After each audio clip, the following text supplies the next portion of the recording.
Sir అసలు మీ journey ఎలా start అయింది? అసలు ఒక సినిమాటోగ్రఫర్ కానీ డైరెక్టర్ కానీ టెక్నీషియన్స్గా ఎంటర్ అవడం, ఎక్కడ మీరు పుట్టింది చదువుకుందంతా? నాది సొంత ఊరు అమరావతి అండి, గుంటూరు దగ్గర అమరావతి దగ్గర ఒక విలేజ్, లింగాపురం అని చెప్పి ఒక విలేజ్. సో చిన్నప్పుడే అందరు రెగ్యులర్ చెప్పినట్టే సినిమా ఉన్నారా అక్కడ? ఫ్యామిలీ మొత్తం షిఫ్ట్ అయిపోయారా? ఆస్తులు అలా ఉంచితే ఇప్పుడు బాగా పెరిగిపోతాయి కదా. అక్కడ అన్నీ ఉన్నాయిలేండి, మా తాతగారు మా పెద్దనాన్న బాబాయ్ అందరు అక్కడ ఉంటారు. Okay, super. సో అక్కడ అన్నీ అలాగే ఉన్నాయి.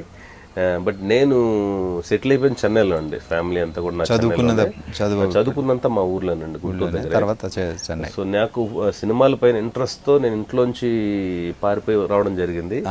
నేను వచ్చిన తర్వాత యాక్చువల్ గా హీరో అవడానికి డైరెక్టర్ అవడానికి పారిపోయి వస్తారు. సినిమాటోగ్రఫర్ అవుదాం అనుకున్నారా, ఆర్టిస్ట్ అవుదాం అనుకున్నారా? నేను ఏం అవుదాను కాదండి, నేను సినిమాల్లో ఏదో ఒకటి సాధించాలి, ఏదో ఒకటి చేయాలి.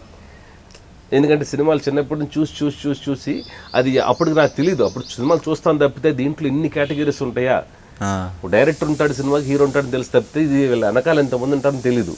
డైరెక్టర్ సినిమా తీస్తాడు అనుకుంటాను చిన్నప్పుడు, అంతే ఉన్నాను నేను. ఆ తర్వాత ఇక్కడ వచ్చిన తర్వాత తెలిసింది దీనికి బోల్డ్ డిపార్ట్మెంట్స్ ఉన్నాయి, సినిమాటోగ్రఫర్, ఎడిటింగ్, మ్యూజిక్, అది ఇది, మేకప్, కాస్ట్యూమ్, సెట్ అన్నీ ఉన్నాయి కదా, ఆర్ట్ ఇవన్నీ ఉన్నాయి. 25 క్రాఫ్ట్స్ అయినట్టు. సో నేను వచ్చిన తర్వాత అంటే మరి ఎందుకో ఏంటో తెలియదు, అలా ఫోటోగ్రఫీలకు జాయిన్ అవ్వాల్సి వచ్చిన సిచ్యువేషన్ వచ్చింది. అసలు వచ్చేటప్పుడు ఇంట్లోంచి వచ్చేటప్పుడు ఏమనుకోని ఆర్టిస్ట్ అవుదాం? నేను లేదండి, అలా బ్లాంక్ గా వచ్చాను అంతే. ఏది అనుకోలే, ఆర్టిస్ట్ అవుదాం ఏమనుకోలే. సినిమా ఫీల్డ్ ఏదో చేసుకోవాలి, ఏదో పని చేద్దాం అని వచ్చాం. సో వచ్చిన తర్వాత మరి దేవుడు డిసైడ్ చేసినట్టున్నాడు, వీటి ఫోటోగ్రఫీ చేయాలి, రామ్ గోపాల్ సినిమా పని చేయాలి, చాలా హిట్లు ఇవ్వాలి. అది ఆబ్వియస్లీ ప్రతి సినిమా హిట్ ఇవ్వాలని మనం కోరుకుంటాం. పైగా రామ్ గోపాలంతో పని చేయాలనే ఒక అదృష్టం నిజం చెప్పాలంటే. రాము గారు ప్రతి టెక్నీషియన్ వెయిట్ చేస్తుంటాడు. అవును, 100%. ఎందుకంటే అండి రామ్ గోపాల్ వర్మ అంటే ఒక చరిత్ర. బాలకృష్ణ గారి సినిమాలో డైలాగ్ ఉంటుంది అలాగా, చరిత్ర అంటే మాదన్నట్టు రామ్ గోపాల్ వర్మ అంటేనే తెలుగు సినిమా, ఇండియన్ సినిమా. మీరు ఇప్పుడు కూడా బాంబే వెళ్ళిపోయి తెలుగు వాడిని అంటే కనుక రామ్ గోపాల్ వర్మ అంటారు. ఎందుకంటే అంత సాధించాడు ఆయన. బాలీవుడ్ లో వెళ్ళి పెద్ద పెద్ద స్టార్స్ తో సినిమాలు చేస్తున్నాడు ఆయన.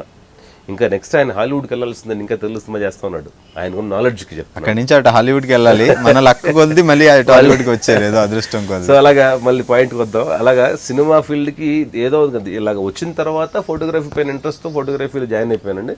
బట్ వన్స్ జాయిన్ అయిన తర్వాత దానిపైనే నా ఫోకస్ పెట్టాను. ఇదే లైఫ్, ఇదే జీవితం అని చెప్పేసి మనం చేసాం.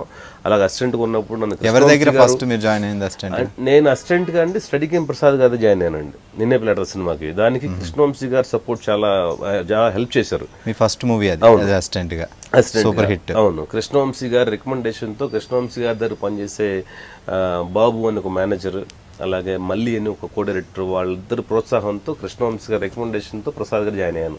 సో ప్రసాద్ గారితో ట్రావెల్ అయ్యి ఆయనతో పాటు నేను అసిస్టెంట్గా చెన్నైకి వెళ్ళిపోయాను.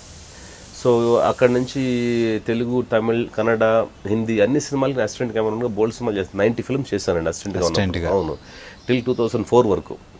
ఈ బాబు గారి దగ్గర ఇంకా వేరే కెమెరామెన్స్ కూడా అండి, ప్రసాద్ గారి దగ్గర కాకుండా నెక్స్ట్ భూపతి గారు, రవివర్మన్ గారు, దుర్గా ప్రసాద్ గారు, ఇలా తెలుగులో అరుణ్ కుమార్ గారు, వీళ్ళందరి దగ్గర వర్క్ చేశాను. సో ఒక్కొక్కళ్ళది ఒక్కొక్క డిఫరెంట్ ఫోటోగ్రఫీ. సో అందరి దగ్గర 10% నేర్చుకొని ఫుల్ షైన్ అయిపోయాను. ఒక్కొక్కళ్ళు ఒక్కొక్క స్టైల్, అన్ని స్టైల్ మీకు వచ్చాయి. జనరల్ గా ఒకళ్ళ దగ్గర పని చేస్తే ఒకటే మూడ్లు వెళ్తాం. అవును, అలా కాకుండా అందరి దగ్గర పని చేశాను కాబట్టి అండి, ఎవరెవరి దగ్గర ప్లస్ పాయింట్ ఏంటో అన్ని చూసుకొని అన్ని చేసుకున్నాను.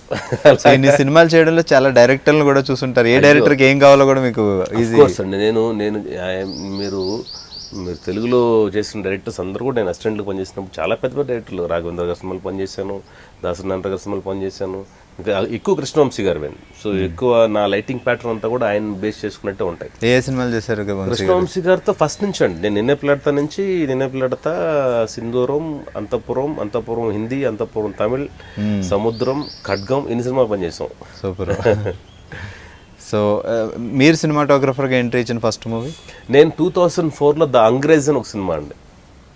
అంగ్రేజ్ అనే సినిమాతో తెలుగులో ఇంట్రొడ్యూస్, హైదరాబాద్ బేస్డ్. అవునవును, అది ఒక డిఫరెంట్ ఫార్ములా. అవును, అది కమర్షియల్ లాగా కాకుండా డిఫరెంట్గా ఉంటుంది.